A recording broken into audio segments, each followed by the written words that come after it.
হযরত ওমর ইবনুল খাত্তাব রাদিয়াল্লাহু তাআলা আনহুর কাছে এক ব্যক্তি আসছে, তার সন্তানের অভিযোগ নিয়ে সন্তানকে নিয়ে আসছে।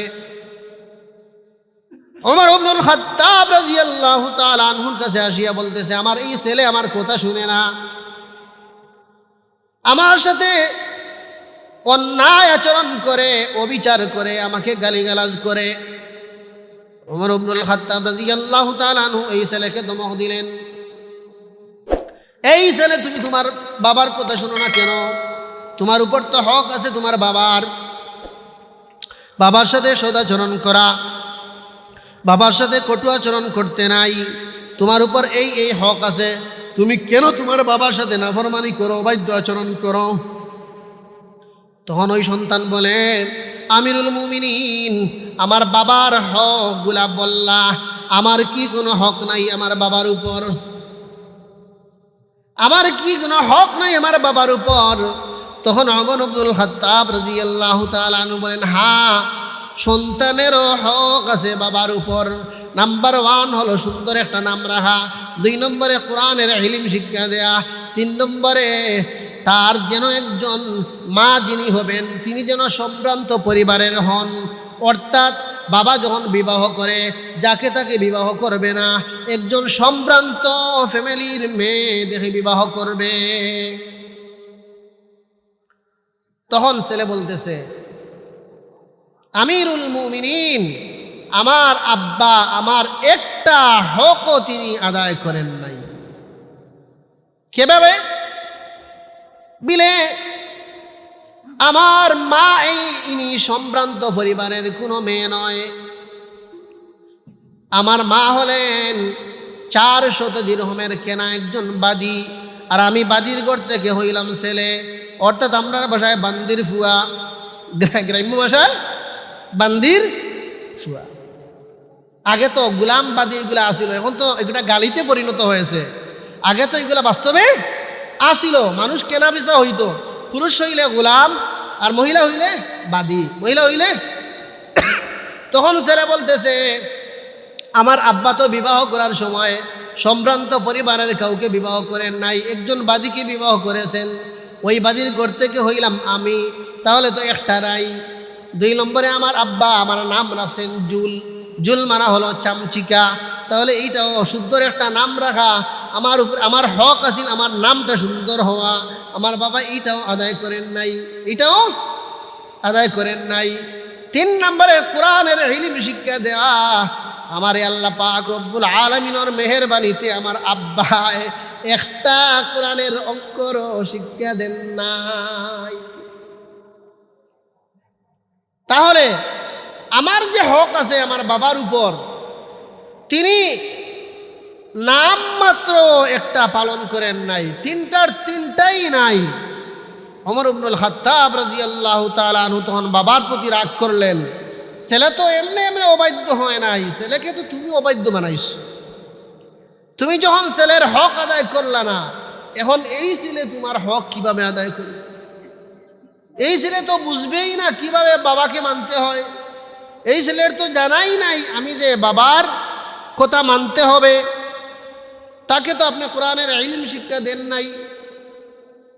ঠিক তেমনি ভাবে আরেকজন ওমর ইবনুল খাত্তাব রাদিয়াল্লাহু তাআলা আনহুর কাছে আসছে, আসিয়া বলতেছে, আমার ছেলে আমাকে বেত্রাঘাত করে,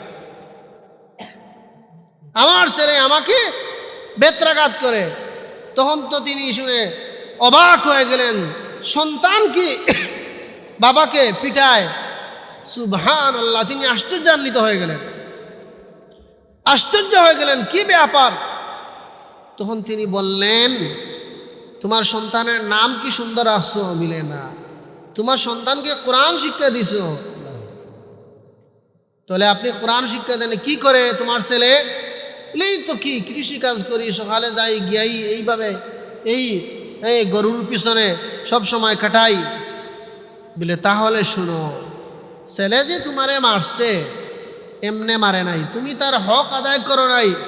এখন সে সব সময় গরুর পিছনে তার সময়গুলা ব্যয় করে, এখন সে সম্ভবত কানে ইয়ারফোন ঢুকাইয়া গান বাজাইতেছে, আর বেত নিয়ে তোমাকে প্রহার করছে, সে বুঝতেছে না বাবাকে মারতেছে, সে মনে করছে গরুরে মারতেছে। এই জন্য দুস্থ আহবাব, আমাদের সন্তানগুলার কাছ থেকে আমরা ভালো আচরণ পাওয়া এটা এমনি এমনি হবে না, আগে আমাদেরও কিছু করণীয় আছে, আমাদেরও কিছু করণীয় আছে, আমরা এগুলা আদায় করতে হবে। আমার সন্তানের সুন্দর নাম রাখতে হবে। আমার সন্তান যখন দুনিয়াতে আসবে, মেহেরবানি করে জরুরত আন্দাজা অন্তত কোরআনের ইলম দিতে হবে, কোরআনের ইলম শিখাইতে হবে। একদম দুনিয়াবি ইলম শিখাইলেন, আপনার সন্তানের স্থায়ী জীবনের নাম মাত্র আপনি শিখাইলেন না, আপনি এই সন্তানের কোনো খয়েরখাহি, কোনো কল্যাণময় বাবা হতে পারেন না। মা নাহালা ওয়ালিদুন ওয়ালাদাহু মিন নহলিন আফজালা মিন আদাবিন হাসান। রাসূল করিম সাল্লাল্লাহু আলাইহি সাল্লামের হাদিস। সবচাইতে উত্তম বাবা হলো ওই বাবা যে তার সন্তানকে আদব শিষ্টাচার শিখাইছে।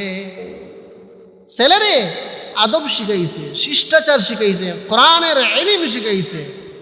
এইটা হলো সবচাইতে বড় পাওয়া হইল সন্তান, সবচেয়ে বড় উপহার। আর লক্ষ লক্ষ টাকা দিয়া গেলেন, আপনার সন্তানকে আদব শিখাইলেন না, শিষ্টাচার শিখাইলেন না, কোরআনের ইলম শিক্ষা দিলেন না, আপনি তার জন্য কিছু রেখে যান নাই, তাকে বরবাদ করে দুনিয়া থেকে আপনি চলে গেছেন। তার স্থায়ী জীবন সবগুলো শেষ।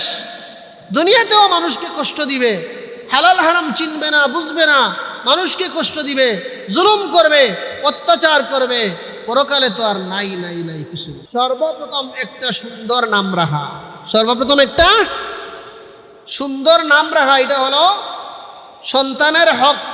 মা বাবার উপর সন্তানের হক সর্বপ্রথম কি? যখন দুনিয়াতে আসবে একটা সুন্দর নাম রাখা। এইটা কোনো ক্ষেত্রে হয়, 60% না হলেও 40% হয়। মানুষ হুজুরের কাছে যায় যে আমার ছেলে হয়েছে, মেয়ে হয়েছে, একটা সুন্দর নাম বলে দেন।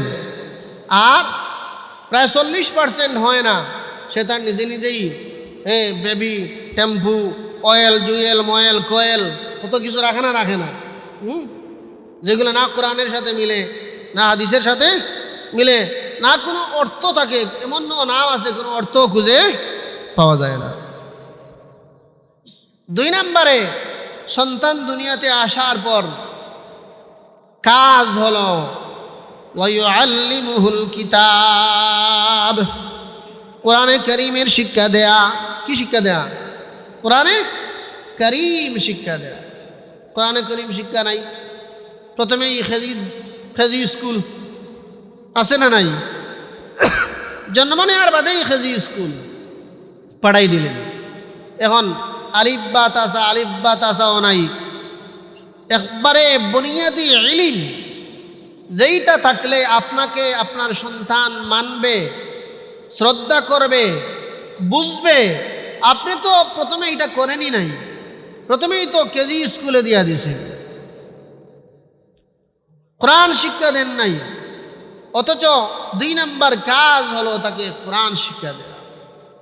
3 নম্বর কাজ হলো যখন সে বিয়ের উপযুক্ত হয় তাকে বিবাহ দেওয়া। এখন 2 নম্বরটায় আমরা আসি, এটা সমস্যা বেশি। আমি আমার সন্তান আমাকে মানল না, কেন মানল না? মানার মতো শিক্ষা তো আমি তাকে দিলাম না, মানার মতো শিক্ষা তো দিলাম না। যে শিক্ষা দিলে আমার সন্তান আমাকে মানবে, আমাকে বুঝবে, জান প্রাণ সবগুলা উজাড় করে দিয়া হলেও আমার খেদমত করবে, আমি তো এই শিক্ষা তাকে দিলাম না। এখন দেশ তো জানেই না মা বাবার খেদমত করলে কি হয়, আর মা বাবাকে গালি দিলে কি হয়। ইতিবাচক, নেতিবাচক, পজিটিভ, নেগেটিভ কোনো কিছুই তো তার জানা নাই। কারণ আপনি যদি শিক্ষা দিতেন, মাদ্রাসায় পড়াইতেন, তাহলে তো বুঝতো যে মা বাবার নাফরমানি করলে কি হয়, আর মা বাবার ফরমাবরদারি করলে কি হয়, খেদমত করলে কি হয়, আর অবাধ্য হলে কি হয়। তাহলে প্রথমে বাবা তার সন্তানের হক আদায় করে নাই, এর কারণে সন্তান পথভ্রষ্ট হয়ে এখন লক্ষ কোটি টাকা অর্জন করার পর যখন বৃদ্ধ হয়, বাবার কোনো ব্যালেন্স থাকে না, মার কোনো ব্যালেন্স থাকে না, তখন সন্তান বলে তার সময় নাই, সে তার স্ত্রীকে নিয়ে পার্কে পার্কে ঘুরায়, টাউনে টাউনে ঘুরায়, শহরে বন্দরে ঘুরায়, গেস্ট হাউসে হাউসে থাকে, কিন্তু মা বাবাকে শেষ পর্যন্ত বাড়িতে রেখে না হয় বৃদ্ধাশ্রমে পাঠায়। ঠিক কিনা? কেন মা বাবা এত কষ্ট করে, কি জন্য করে? এই সহি শিক্ষাটা যদি না দেয়, এই যে আপনাদের আজকের মাহফিল, আমি তো অবাক হয়ে গেলাম। আপনাদের এই মাহফিলের সভাপতি, এই মাহফিলের সেক্রেটারি, এই মাহফিলের ক্যাশিয়ার, এদেরকে দেখা তো আমি অবাক। এত ছোট ছোট মানুষ, সব সময় শুনি যে ইয়ং জেনারেশন, যুবক বা এরা উদ্যোগ নিয়েছেন 18, 20 বছর, 25 বছর, এমন মনে হয়। এখানে যেগুলো দেখলাম প্রায় সবগুলোই মনে হয় 10-এর ভিতরে। আল্লাহু আকবার। তারা যে এটার উদ্যোগ নিছে, আমরা সব তাদেরকে স্বাগতম জানানো উচিত কি উচিত না? সবাই তাদেরকে স্বাগতম জানাইতে হবে। এমন মাহফিল পাইতে হলে তাদের প্রয়োজন আছে না নাই? আমরা সব আমাদের জানমাল সবগুলা দিয়ে তাদের সাথে থাকবো তো ইনশাআল্লাহ। আরেকটু আগে দিয়ে যাই। সন্তানের হক 3টা। নাম্বার 1 হলো সন্তানের নাম রাখা, 2 নম্বরে কোরআন শিক্ষা দেয়া, 2 নম্বরে কোরআন শিক্ষা দেয়া। আমি যদি তাকে কোরআন শিক্ষা না দেই তাহলে ভালো মন্দ সে বুঝবে না। মাঝে মাঝে আমাদের দেশে ফতোয়া বন্ধ আছে না নাই? কোরআনের ইলম হইল ফতোয়া। ফতোয়া বন্ধ হয়ে গেলে ফতোয়ার মানাই তো হলো কোনটা হালাল কোনটা হারাম, কোনটা বৈধ কোনটা অবৈধ, এইগুলার নামই তো হলো ফতোয়া। এখন ফতোয়া বন্ধ, ফতোয়া চলবে না, এর অর্থ কি? এর অর্থই তো হলো কোনো বৈধ নাই অবৈধ নাই, যে যা করে সবগুলাই বৈধ, এখানে কোনো ফতোয়া চলবে না। যেখানে কোনো ফতোয়া নাই সেখানে মানুষের কোনো বসবাস নাই, সেখানে সব গরু ছাগলের বসবাস, সেখানে সব গরু ছাগলের বসবাস। গরু তার হালালও বুঝে না, হারামও বুঝে না, কি করবে না করবে এগুলো সে বুঝে না। জানোয়াররা এগুলো বুঝেনি, কোনটা হারাম কোনটা হালাল। ছোটো ছোটো বাচ্চারা আছেন, এই জন্য একটা ভাষা বলতে পারতেছি না, এটা বলতে আরও বেশি বুঝতেন যে ফতোয়া কি পর্যন্ত জরুরি বিষয়। জানোয়ার এগুলো হারাম হালাল বুঝে না, তার মা বুঝে না, বাবা বুঝে না, কিন্তু মানুষ এইটা বুঝে। কাকে বিবাহ করা বৈধ, কাকে বিবাহ করা বৈধ নয়, এটা মানুষ বুঝে না। বুঝে না কেন বুঝে? ফতোয়া আছে, কোরআন আছে, কোরআন বলে দে এদেরকে বিবাহ করা যাবে, কোরআন বলে এদেরকে বিবাহ করা যাবে না, কোরআন বলে এরা মুহাররমাতের অন্তর্ভুক্ত, কোরআন বলে এরা মুহাররমাতের অন্তর্ভুক্ত নয়। এখন যদি এই পার্থক্য যদি না থাকে, এই পার্থক্য যদি না থাকে, হারাম হালালের যদি তমিজ না থাকে, পার্থক্য না থাকে, তাহলে মানুষের সমাজ থাকবে না জানোয়ারের সমাজ হবে? জানোয়ারের সমাজ। এই যে হালাল হারাম সবগুলো কোরআনের। এই পশ্চিমা যারা, লন্ডন আমেরিকা, এই পশ্চিমা যারা, তারা চায় কোরআনের ইলম উঠে গেলে সব বৈধ হয়ে যায়। এই জন্য ইউরোপে দেখবেন ওখানে কোনো পর্দা নাই, কোনো সিস্টেম নাই, বাবার সামনে ছেলে অপকর্মে লিপ্ত, কোনো শাসন নাই, বাবা শাসন করার মতো কোনো ক্ষমতাই নাই। যদি কল দে তাহলে পুলিশ ধরে নিবে, কল দে তাহলে পুলিশ আসিয়ে তাকে ধরে নিবে। সন্তানকে ডিস্টার্ব করতেছে বাবা, কি সুন্দর সিস্টেম থাকে। কেন? এদের ভিতরে কোরআনের কোনো ইলম নেই। এই জন্য আপনার সন্তান ডাক্তার বানান, ইঞ্জিনিয়ার বানান, এইগুলাতে কোনো বাধা নাই ভাই। বাধা হইল আপনি শুরু থেকেই যেন আপনি দিয়া দিলেন জরুরত আন্দাজা ইলম অর্জন করা ফরজ। তলবুল ইলমি ফারিদাতুন আলা কুল্লি মুসলিম, প্রত্যেক মুসলমানের উপর জরুরত আন্দাজা ইলম অর্জন করা ফরজ।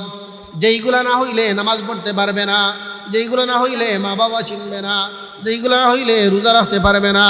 আপনার সন্তানটায় অজুও জানে না, আপনার সন্তানটায় নামাজও জানে না, আপনার সন্তানটায় মা বাবার কদর বুঝে না, আপনার সন্তানটায় মুরব্বী হলে শ্রদ্ধা করা লাগে এইটাও জানে না। আপনি কোনো একটা ইলম তাকে দিলেন না, তাহলে আপনি ফরজ আদায় করলেন না। তাহলে একটা সন্তান দুনিয়াতে চলতে গেলে যেইগুলা লাগে এইগুলা অর্জন করা হইল ফরজ, এগুলো অর্জন করা ফরজ। আপনি আপনার সন্তানকে নুরানি মাদ্রাসায় দেন, আপনি ওখানে 5 পর্যন্ত পড়ান, ওখানে 4র্থ শ্রেণী পর্যন্ত পড়ান। সে তালিমুল ইসলামে মাসআলা মাসাইল শিখবে, সে কোরআন তিলাওয়াত সহি শুদ্ধভাবে শিখবে। তখন এই সন্তান যদি অন্যদিকে গিয়া ডাক্তার হয়, এই সন্তান যদি ইঞ্জিনিয়ার হয়, তাহলে হলমের কুসা লগে লক্ষ লক্ষ টাকা নিবে না। এই সন্তান তার মা বাবাকে বৃদ্ধাশ্রমে পাঠাবে না। কেন? আপনি তাকে শিক্ষা দিয়েছেন, বুনিয়াদী শিক্ষাটা আপনি দিয়েছেন।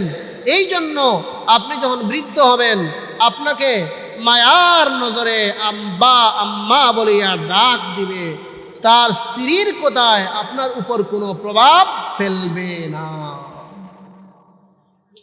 কেন? ওই যে দায়িত্ব আপনি আদায় করেছেন, ওয়ায়ুআল্লিমুহুল কিতাব, আপনাকে কোরআনের ইলম শিক্ষা দিয়েছেন।